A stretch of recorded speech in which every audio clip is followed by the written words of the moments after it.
Are you an ambitious CEO or an entrepreneur? And are you a man who is really working strong and hard towards all of your goals? Whether it is growing a multi-million dollar company, being a father, a provider for your family, or just being a really healthy, successful, heart centered man. And if so, this is one of the most important tools that you can have in your toolbox when it comes to CEO and entrepreneurialism. It's how I've gone from being a close to homeless bomb shelter survivor to being a successful $1 million earning financial advisor in Beverly Hills and still having my joy inside of me, still being healthy emotionally, mentally, and being able to enjoy my success. You see, so many men go through life and what they've learned is all about ambition, hard work, and never give up. And so, no wonder why many of us are emotionally broke and broken even when we are financially successful. How many of us have seen our fathers or our seniors, when it comes to our careers, have success but be completely emotionally shut down and all around kind of hard to deal with? So many of us have been taught as men that being a tough guy is what makes us strong. And we've been taught that by having toughness and being stoic is the way to get to success. But what they don't tell you is that the path of stoicism and path of harshness or path of numbness in some cases leads us to financial success often, but we are emotionally broken and really a lot of times in a space of despair and isolation as men. So what good is it for you to become successful as a CEO, as an entrepreneur, if by the time you get there, you're filled with trauma and you can't even enjoy what you've worked so hard for? Let us first explore this concept of trauma because the tool I'm going to give you today is a tool that is a trauma healing tool that is easy, that is actually exciting once you learn how to use it. And it's a tool that you can use along the way on the way to the top of the mountain. So, what is trauma? You see, brothers, trauma is the number one problem for ambitious men. Because as men who are tough, men who seek to have financial success, men who seek to grow large size companies and be leading multiple hundreds of people, oftentimes we get stuck in overwhelming emotional circumstances. Whether it is a lawsuit that we face, whether it's an employee who is causing us a lot of challenges, whether our family at home is dysfunctional, whether our finances are fluctuating as we're growing our company and our firm, we oftentimes get a system overload of emotions. And when the system overload happens and we do not address it, it turns into what they call a trauma. A trauma is an overload of emotions that you did not work through, and this overload of emotion puts a funk in your junk, puts a funk in your trunk, right? And so many guys have a lot of funks in their trunk, and you can see them. They have a really hard time socializing, laughing, being in a space of joy, and they oftentimes become like robots. So, how can we recognize the traumas as they happen and heal them in live form as they happen so that they don't have to be postponed and they don't have to accumulate and damage us when we're at the top of our careers? You see, most men suppress and avoid traumatic experiences because they've never been taught what to do about them. And when you learn how to heal traumatic experiences as they happen, it's almost like shedding a identity as the identity is about to die and you're continuing to go. Kind of like a snake that sheds its skin and it doesn't get stuck, right? So how do you address traumas? And in fact, most times when trauma happens for men, we as emotional human beings feel emotions. And one of the most common emotions that happen for men is the emotion of anger or the emotion of sadness. Both of these emotions are extremely taboo for most men if you've been raised by a traditional family. Most men have been taught to be strong and stoic. So the question I ask you is, when you feel sadness, how do you medicate it? How do you maneuver your sadness as a man? How many tools do you have to work with your emotion of sadness when it inevitably happens? Think about your father. When your dad got sad, did he ever cry? What did he do when he got sad? Chances are he likely isolated and drank alcohol or pretended, or maybe he was a person who would create distance and he would kind of leave the house for a little while, right? These are all trauma responses. And what I want to share with you is that the way you work with your sadness can make the difference between you being in a space of joy when you achieve success, or you continually carrying all of these junk emotions over time because you never worked with them. So let's talk about crying as an act of self care. Wow, crying as an act of self care? I never heard of that, because most of the time I heard crying is a form of punishment for men. I heard that crying was what weak men do. So, how can you tell me, Soleil, that crying is actually an act of self care? You see, brothers, many of us have shame around crying. We're often afraid of being called crybabies. But let me ask you a question. If God does not want us to cry, why would he give us tear ducts? What's the purpose of tear ducts if, as human beings, we're not meant to cry? In fact, crying is one of the deepest acts of self care for men and for women. Let me share with you a story. A friend of mine had a really bad day. He came to me and he said, "Man, I had a really rough day. Here's all the things that went wrong." And I asked him how he felt. And he said, "Well, I feel sad. I feel really sad because I had a really rough day." And the next question I asked him, and I said, "Have you cried? Have you cried?" And he said, "Cry about what?" You see, crying is not done about something. Crying is not about something. And this is a new concept for most men, because they think that when they cry, they have to cry about something, or they have to dedicate their cry to something. Imagine if you went to get a massage and you wanted to have a relaxing experience where you let go of all the stress in your body, and you want to let go of all the pain that you're carrying in your shoulders as a CEO entrepreneur man. If I asked you and I said, "Hey, Johnny, what are you getting a massage about?" You would say, "Well, what do you mean? I don't get a massage about something. I just get a massage because releasing the tension in my body feels really good." The same goes for crying. You don't cry about something. That's called cry baby. Whatever they told you is cry baby, is like, don't cry about this, be happy about that. But that's the wrong construct. Crying is an act of self care. It's like going to the spa. And the question I ask you is, how often do you take your emotions to the spa? I know you take your body to the spa, but how often do you take your emotional body to the spa? Remember, releasing is an extremely important part of our humanistic system. Releasing. And when you do not release and you store, you pay. What you store, you pay. Think about that. If you owned a grocery store, right, and you had produce on the shelves, and the produce was stored for long periods of time, it wasn't cycled out. The produce would start to stink. It would start to rot. And after a while, the produce would actually cost you more than it originally did, because you store it. You're storing junk.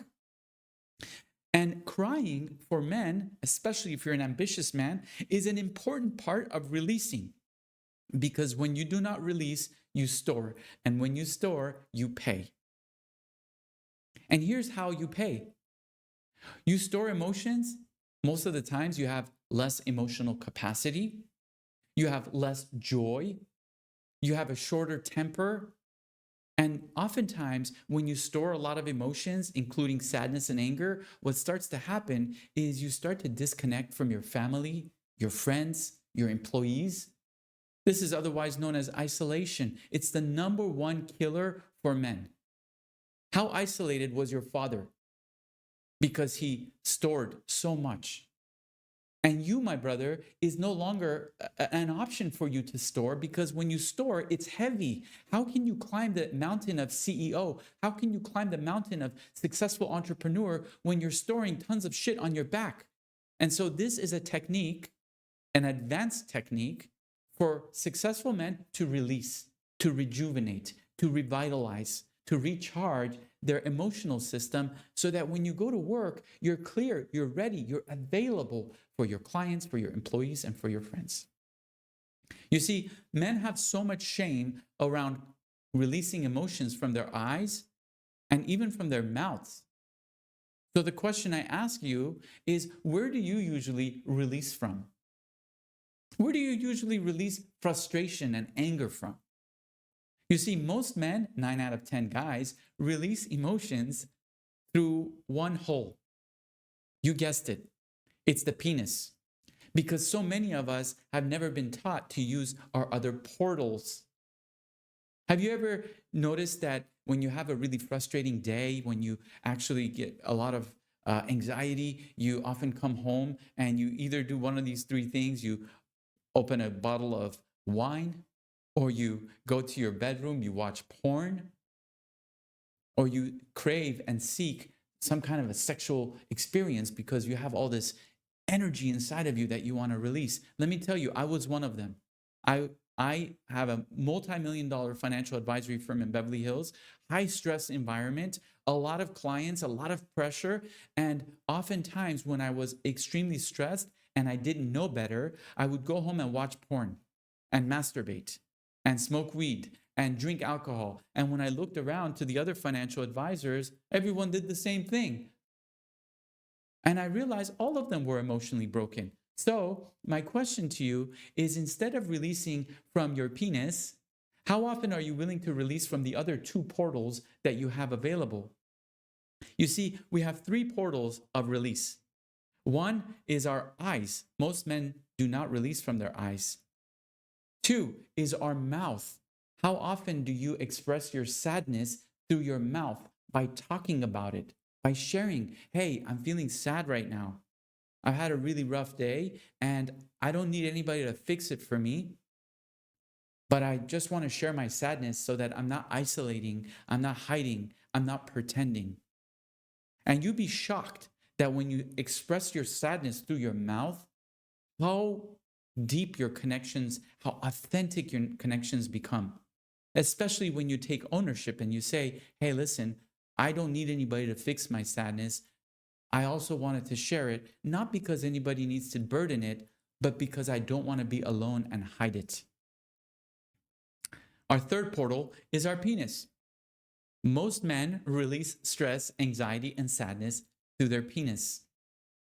And let me tell you, the penis is not a healing portal. It's a temporary release. You know, when you masturbate and when you have sex and you're done, you're exhausted. Your sadness isn't completely gone. It's not healed. It's just a temporary band-aid.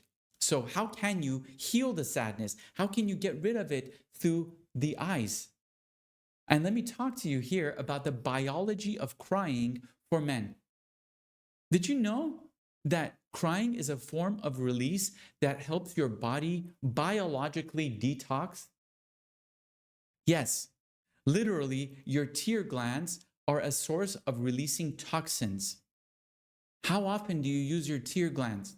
As a tool, as a functionary tool of your body, regardless of the judgments that people have placed on you.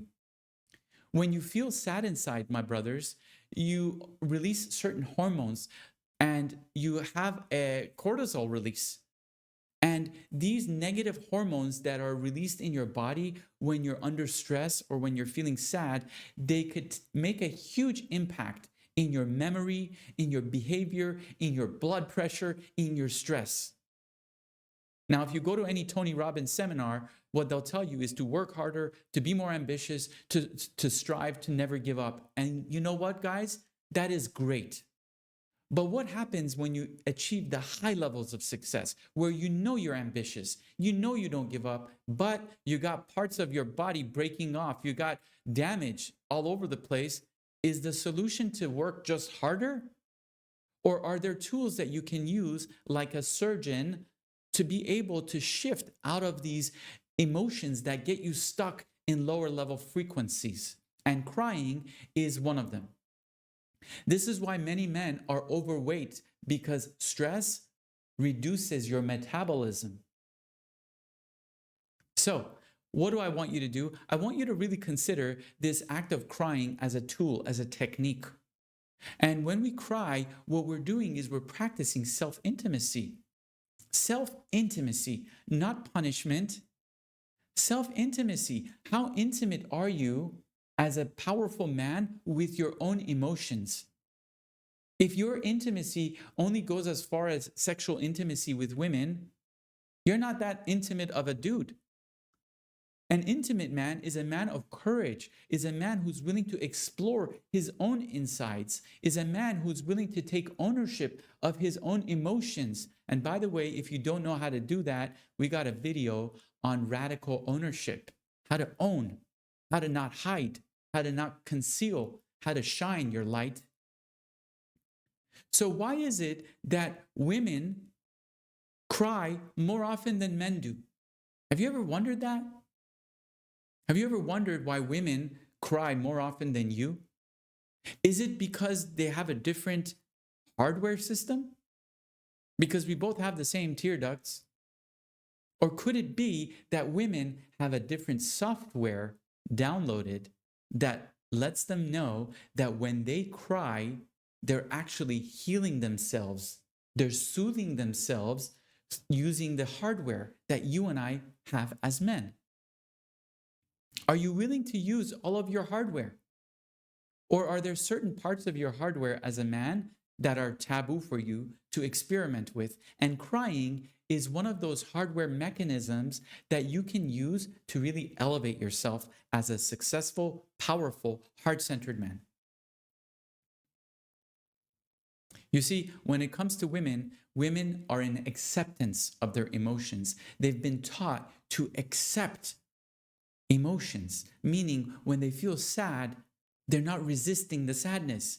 They're not spending energy fighting with sadness and pretending it's not there or avoiding it. Immediately, when women feel sad, they surrender. They open the field of sadness. They let the sadness pour through. And then it's done. They're rejuvenated. But most men, when we feel sadness, the first thing that usually kicks in is shame. Why am I sad? All the other guys are motivated. They're inspired. They're climbing the mountain with golden trophies, and I'm sitting here sad. And then most of the time, we beat ourselves up for being sad. And this self-punishment that we practice when we feel sad is what causes us to actually get worse instead of better. So how can you identify your sadness quickly and get to work on it quickly so that you're not spending hours, days, and months and drinking alcohol and watching porn and getting into disagreements at work just because you feel sad and you feel shame about crying? Break out of this shame. There's no reason for it. And if your dad taught you not to cry, let me ask you, how good of a leader is your father in expressing his emotions in a healthy way? Does your father express his emotions in a really healthy way? Is he emotionally really in tune? And if he's not, please don't take his advice. You see, brothers, when you cry, you are releasing negative experiences. And as you learn how to calibrate your system to allow yourself permission to use the hardware accordingly, it becomes easier and easier and easier to cry. Many of you know, friends of mine, I cry all the time. I cry in public, I cry in private, I cry in phone calls, I cry in business, I cry. And a part of my crying is to demonstrate to other people, especially men, that it's okay for them to cry too by me going first. The second part of my crying is because I'm not about to spend hours and months of my time trying to avoid my emotions and go into a space of dysfunction because I'm afraid to be judged by you because I cried. Judge me. What do I care? I'm ready to move on because I got a bigger goal in life. I got a purpose in life. And your judgment of my crying means nothing to me. Thank you. And the same for you. How much do you care about what people say if you cry? In public, especially. I've had times where I've cried in public and people come up to me and they hug me because they think I need help. And then I smile, I say, how can I help you? And they're shocked because they assume that a man who cries is a man who's debilitated. They don't realize that a crying man is actually a healthy man, a vibrant man, a man who's in charge of his faculties.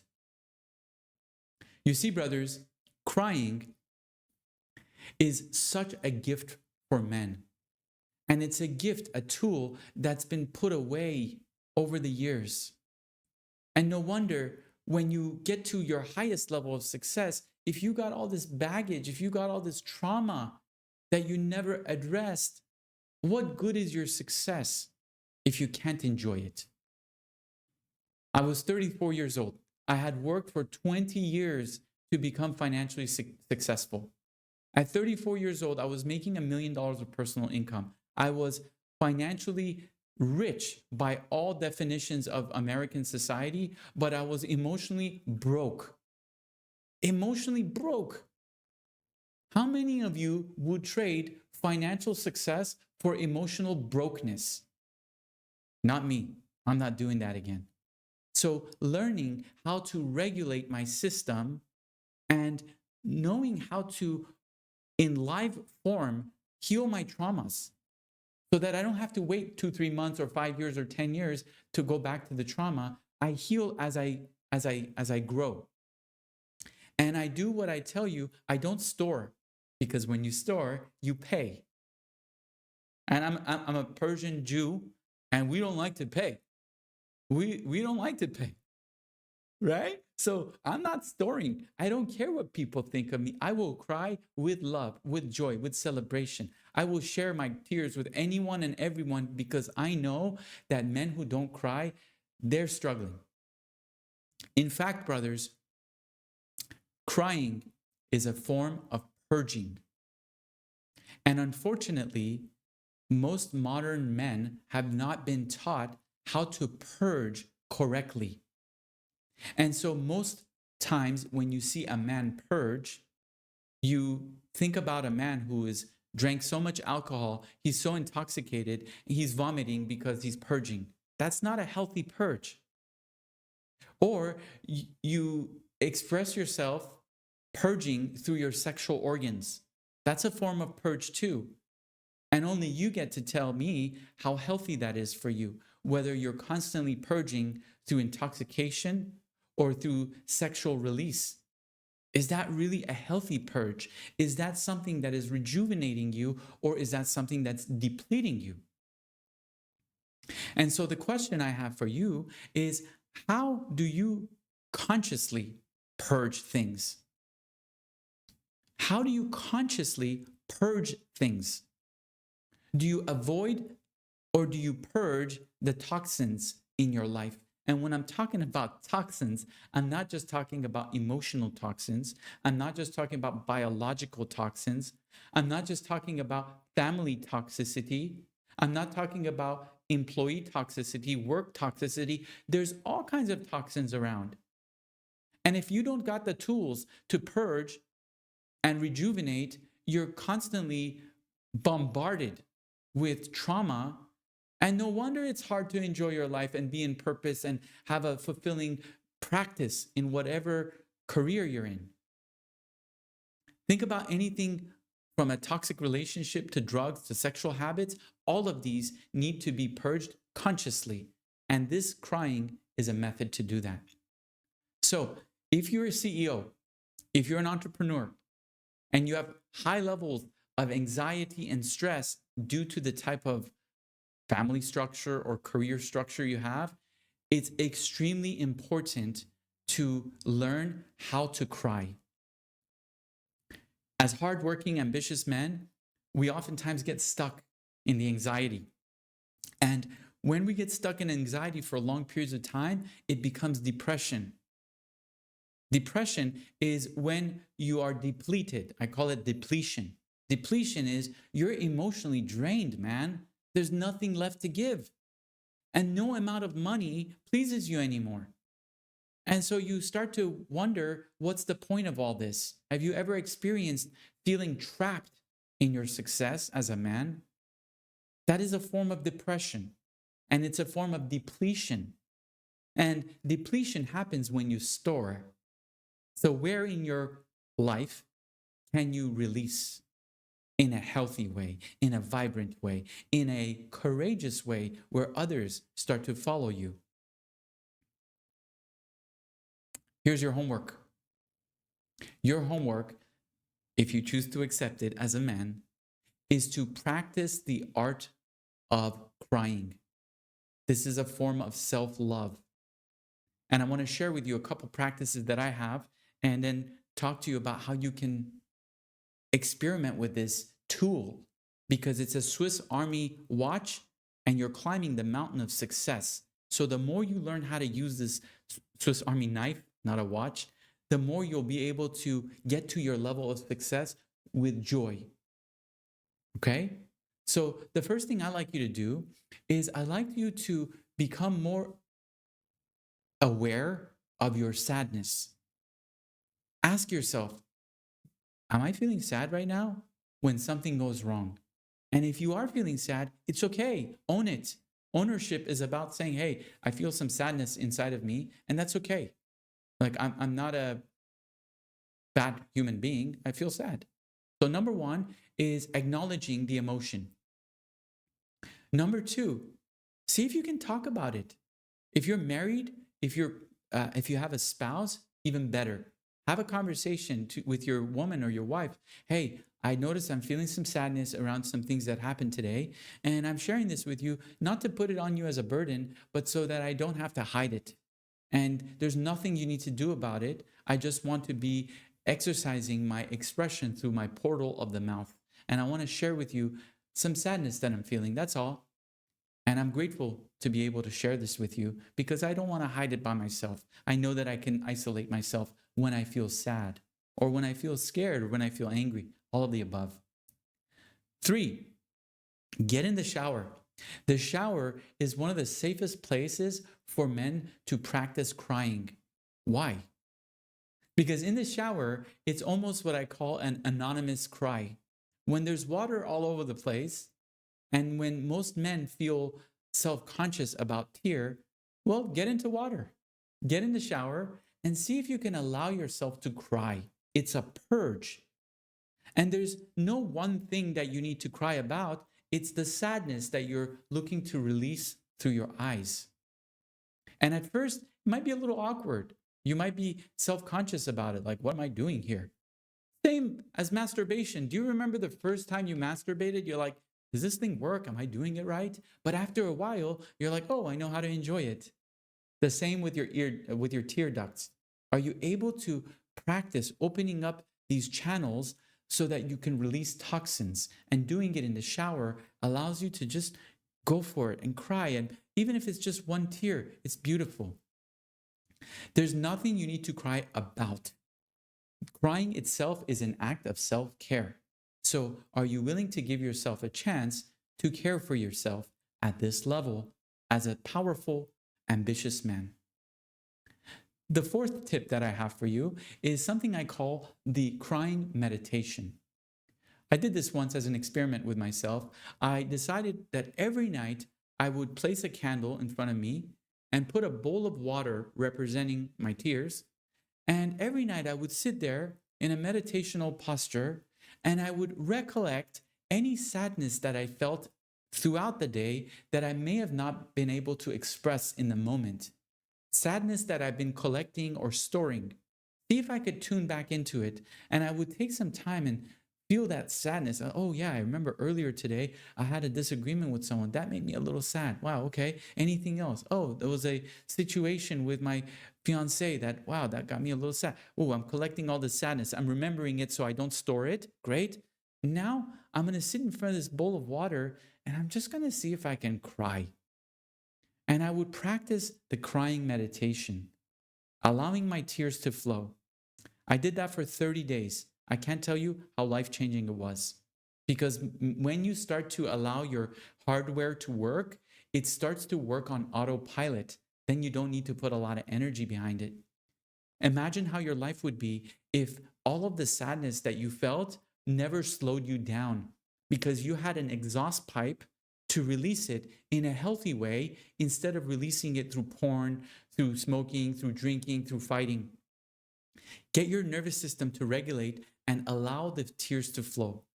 And the ultimate expression would be if you try to cry as a man with your significant other and tell them, hey, I love to sit with you in my sadness and I just want to feel it. And let me just share with you, there's nothing you need to do. You're a powerful woman. I love you. I'm a powerful man. I got this. But I want to share an experience with you that is not so verbal, it's just emotional. Are you willing to allow me to experiment with my emotions and allow me to experience my sadness with you? What do you think that will do for your woman? Do you think your woman would run away and say, oh, I never want to be with you because you're allowing yourself to cry in front of me in a vulnerable space? Or do you think your woman would finally say, ah, finally, now you understand me? Because women cry too, and women who cry are not weak. Beautiful. Brothers, I hope this was an enjoyable experience for you. I'm encouraging you to experiment with all of your tools. And those tools are not just ambition and hard work, it's the opposite side of ambition and hard work called self care. Crying is one of your best self care tools. I look forward to seeing you soon. And I hope that you really encourage yourself to play and work with this experimental technology of crying. Thank you.